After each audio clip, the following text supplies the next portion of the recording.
Hi, I'm Thomas from Meaningful Gigs, and welcome back to Heroes of the Creative Revolution. In this episode, I speak with Limina co-founder and CXO Jon Fukuda about making a stronger case for DesignOps. He talks about why DesignOps is vulnerable in traditional organizations, how to make DesignOps more resilient in the future, how AI can help with that, and much more. Let's dive in.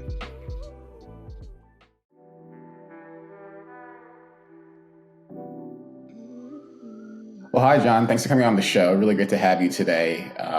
Let's just start pretty simple and just love to get more information about you and your background. Sure. So I would call myself a user experience consultant, and I've been doing that for about 20 plus years. And I guess, for the purpose of this talk, I could describe the fact that we've been doing design operations work maybe since 2018, 2019. And so while my focus is, human-centered digital products and services, I feel like taking a design ops lean is a really good way to sort of baseline people's understanding of how human-centered works and how to better integrate it into digital product and service teams.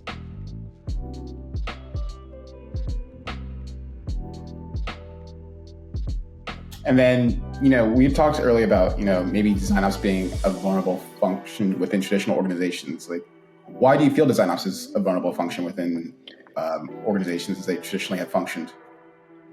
Sure. I think there's probably three key vulnerabilities here. One, the role itself isn't very well defined. So it requires better definition. I think people who are practicing design operations spend a lot of time rationalizing, and needing to demonstrate the value as a strategic management role. It's not really involved in direct execution of the product, so therefore it can be seen as less directly valuable from a product and service perspective. So that's one aspect. Also, design operations is a bit of a change agent, right? And change is hard. It also takes a lot of time to demonstrate, results. So it needs executive cover and support. People might be asking questions in the meantime while nothing's being shown from a business impact perspective. What's this person doing here? What are they, why are they asking questions about how we build things? So they might be seen as someone who's not necessarily directly contributing, and then because they're not showing results immediately, a lot of questions may crop up in the meantime. And the third vulnerability is that, depending on the org structure, a design ops manager might be placed in a product or service business unit, where their function might be needing to operate outside of the bounds of that unit. So it makes for politically challenging situation for design ops managers, and their ability to impact the org at the right altitude. And I think all those things build up factors where, while they're establishing their frameworks and their roadmap for driving strategic impact, and those results are waiting to come in, there's a lot of time in which people start asking questions about, what is this person actually doing, and them having to explain themselves while the results aren't being shown. And that just puts them immediately and out of the gates in a very vulnerable position.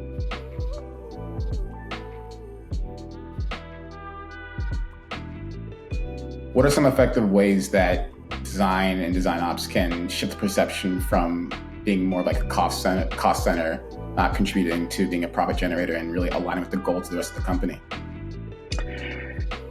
Yeah, so obviously, research and design is a set of functions within a product or service team that can better align the products or service to the customers, right? And if you're doing that right, you're getting better sort of qualitative experiences in the marketplace, therefore better desirability that should be translating to more customers, more revenue.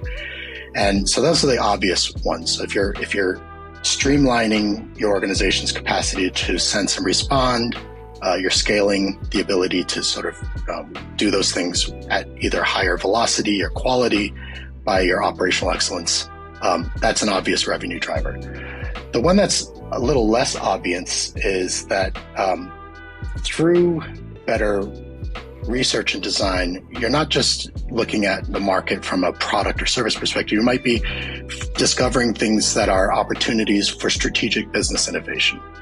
And so you can start to shift the perception of what design is, elevating its where design impact and research impact can be more strategic and driving business innovation, and not just sort of the in the trenches product and service delivery work. And I think those are really good ways that you can start to shift the perspective on, here's why we might be investing more in design strategically.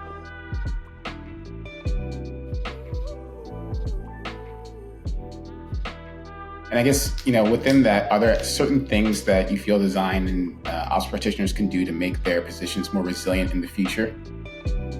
One of the things I think that works against research and design's resilience at any organization is, one, like maybe people's understanding of how human-centered stuff works in a product or service context.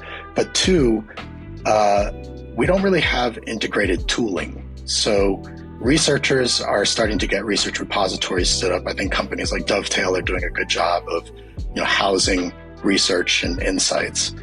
And then you have design systems that are also independently being stood up, either as a standalone, custom off-the-shelf thing, or something that they've built internally as a roll your own design system. But either way, those are not integrated platforms. So where you're having research, insight, discovery work, you're having to do design, experimentation, planning, and management, and then you're sort of rolling those things up into the design system. There's no integrated workflows, and there's no systems integration in there. So when it comes to why do we need a research repo or insight repo, or why do we need a design system? They can be more expendable because they're not integrated from a product planning perspective. They're not integrated from a design and engineering execution perspective. So they're seen as expendable. And I think that works against resilience. The more we underpin our processes with the systems and system integration perspective. So I'll give you an example. You have some researchers out there that are doing great generative discovery work, and they're finding out things about customers or market shifts. Those things are translating to, let's do some design experimentation to see how we can better meet that need or service that gap in the market. You're going to want to test and validate that experiment, but you need to go back to and have traceability to what was the initial set of discoveries that were made, where that set of insights come from. Because we don't have the systems integrating our research repositories and our design planning and management systems, there's a breakdown, and people aren't really sort of able to say, okay, what are the conditions we need to test these design experiments in? And so that's one example of where we don't have good enough infrastructure to build that resilience, and then obviously say that this is a necessary trajectory for us to better integrate our systems and workflows.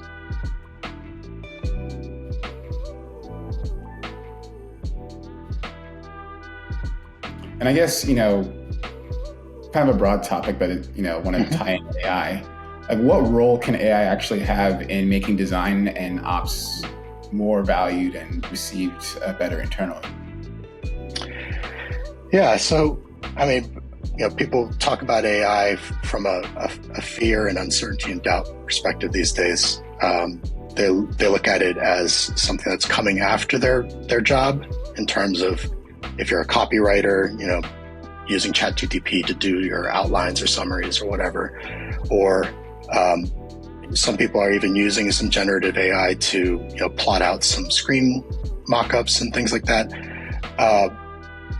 There's also opportunity in that. And so the way we look at it is that AI is sort of taking on these smaller automated tasks. They're either transcribing or summarizing, doing some menial pattern detection type work. What that's actually doing is freeing up your researchers and designers from having to do some of that rudimentary work. So it elevates their value proposition because they're not stuck in the trench. But I think the opportunity for AI really down the future is, as we have more mature tools, as I was just talking about earlier, better integrations between our research and our design planning and management tooling, and even the design and engineering execution sort of workflows. All those systems, the better integrated they are and the better sort of object orientation we have about how we understand our users, their needs, and the design plans that support those. You can start doing more machine learning. With AI, you can do a lot better analysis and detection, potentially even some remediation, depending on how mature and sophisticated we're going to be integrating AI into those workflows. So that's a possible future I see, and that's potentially speaking to more velocity gain. I think more than anything else, it's taking sort of the human loop and all the meetings that have to take place to sort of everyone agree on that and then start making some plans and changes against it. So that's I would see that maybe more as 5-10 years out in the AI roadmap, but we'll see.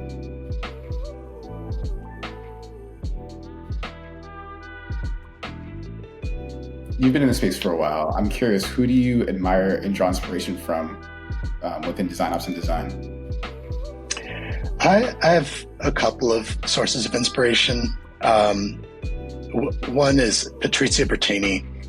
The one thing I love about Patrizia is that her conversation is primarily around design operations, but she's always leaning into what's the strategic business impact that we're making as design operators. And so she's looking for the opportunities to build alignment where the capacity you're building as a design ops manager is actually having business impacts. So the metrics, the models she's putting together and talking about and sharing on her Medium and on her LinkedIn are really geared towards helping design ops managers build that business acumen and looking for that strategic alignment. So that's why she's one of the people that I admire and definitely draw inspiration from. And then I would also say Jeff Gothelf. He's been talking about this for a really long time, ever since Lean UX. He's been looking for ways to sort of build that agility. So it's never been a question for him that these things should be, you should be doing this in lightweight, most agile ways possible. But you should also be not just doing it as researchers and designers. You should be thinking of what's the business culture you should be building around it to support that to happen at scale. That's necessary, right, for really doing great design work. So yeah, he's always on my top list of inspirations. Great. We're actually interviewing Patrizia tomorrow. Oh, excellent. Yeah.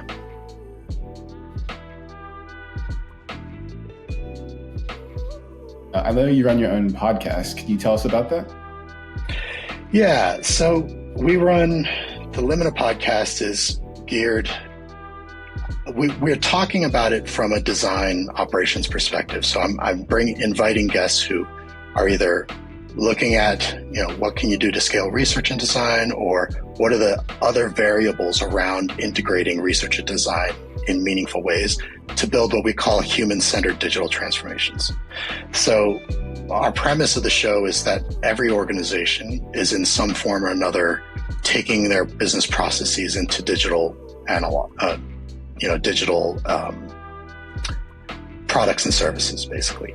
And so if you're going to do that right, you have to have a good sense of what human-centered products and services look like. What's the business behavior you need to make the shift so that culturally you're looking for, the signals intelligence and research and the response capacity and good design practice. So we feel like the people who need to hear that message the most are either your CTOs, your CIOs, or CEOs of any organization. We feel like maybe they're the audience that's not being included enough in the conversation. So my goal of the Limina Podcast is to bring these speakers together and present them in a way that's sort of hitting into themes of systems integration and business strategy and innovation from a design and research perspective. And I don't know how well we're succeeding on that front, but that's the goal and the mission, and I'll continue to lean into that as much as necessary. No, yeah, it's definitely a great show. All the Heroes of the Creative Revolution viewers, definitely check it out.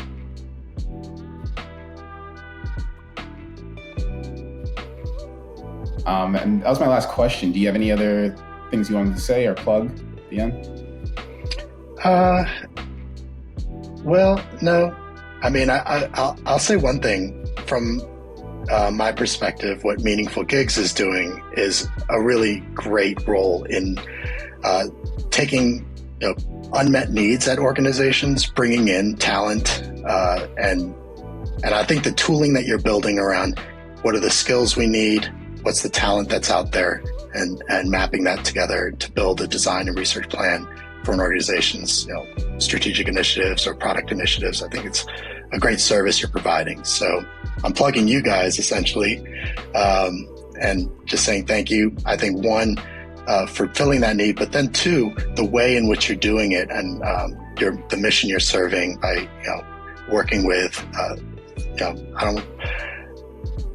offshore talent, I would say, and then so bridging that and making it, I think, less of a over the wall thing, but more of a partnership. I think that way you're doing it is really great. So it's good to see. Great, thank you. It's been great.